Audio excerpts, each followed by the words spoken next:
Halo 3 is all about the things that we wanted in Halo 1 and 2. The brutes were added in a little too late, I think. We didn't have a chance to really flesh them out. And so that's what we're doing for Halo 3. Nailing the flavor for a character is often very difficult. You sort of have to feel it out as you go.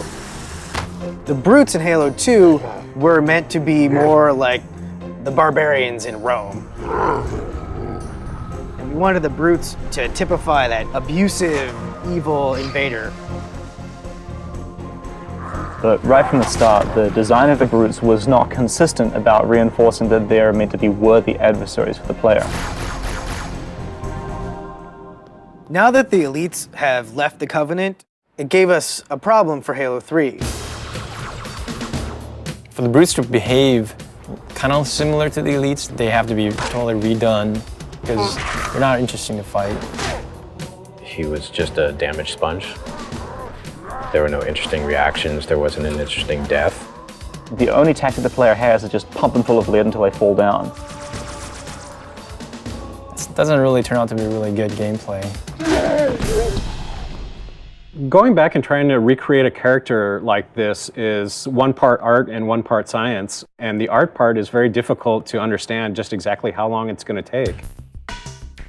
Concept artist tries to communicate through composition what the idea is trying to get across. A lot of times the direction just gets narrowed down to, can you just make it look cool? The brutes originally looked a lot like Chewbacca. Like they were just big hairy guys with a bandolier. I looked at a lot of animal reference, rhinoceros and some gorilla.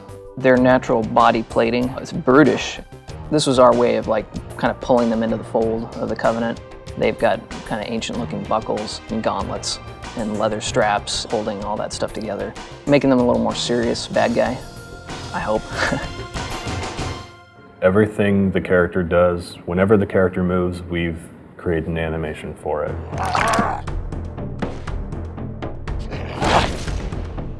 In which way that character moves, that kind of makes him unique.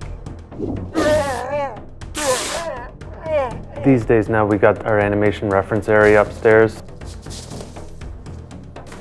We just take it upon ourselves to go film us doing each individual motion and then work that into our animation. If a brute is punching the face off a Marine, we're going to embellish that. We're going to make them punch the jaw off too. We're going to make them just punch straight through that Marine. God damn, that looked like in real life. I was just like, Jesus, that was awesome. When I look over and see Jeremy doing something, I'm like, oh, that's really cool. How can I work something like that into his moveset? It's exciting to see what Jeremy does tomorrow and what Bill does the next day. It's always a new... Me too. But not John. No, Not so much me. no. Nobody likes John. Players who are familiar with the brutes from Halo 2 will notice that these brutes are fully armed, fully equipped, and are not going to be pushovers.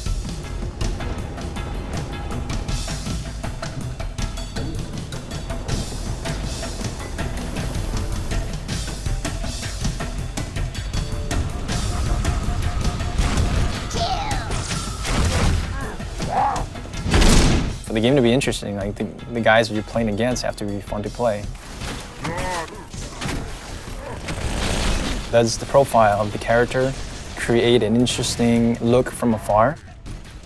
Is it fun to shoot at him when he runs around? Do you see his limbs moving up and down because there's things jutting up from the sides? Rather than make them look like big dumb apes, we want to make them very brutal, pragmatic warriors. And that's really informed a lot of the visual design.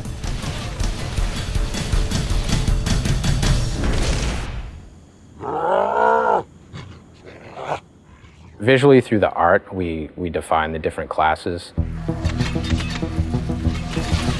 The standard brute has just his normal armor with a very standard helmet. The brute captain has a much bigger headdress. And then the brute chieftains have very elaborate headdresses and very elaborate shoulder pads and armor on them. The interesting thing with some of the ideas that we came up with is not only do we need to figure out how the brutes interact with the other Covenant, but also how brutes interact with brutes. And we developed the idea of the brute pack. What makes it feel like two characters are aware of each other, deciding to do the same thing at the same time? Maybe you're kind of come around a corner and see them doing some sort of an activity that has nothing to do with fighting, but is going to give you sort of more insight into what the brute pack mentality is like. We have this really brutal behavior now, which is just the chieftain saying, everybody throw a grenade, and as a result, a second later, you have grenades flying at your face.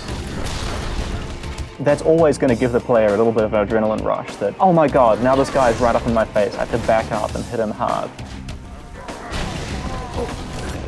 When the players kill him, they're like, oh man, I had to kill that guy. And then they go around a corner and there's like 4 more of them standing there, right? And they're like, I think the brutes bring out sort of the indignant, self-righteous aspect of a lot of players. So I'm hoping to hear a lot of, take that, and I can't believe that you have invaded my planet and I'm gonna throw you off. And we hope to really bring people into the character and the drama of the situation by putting them up against these really brutal characters.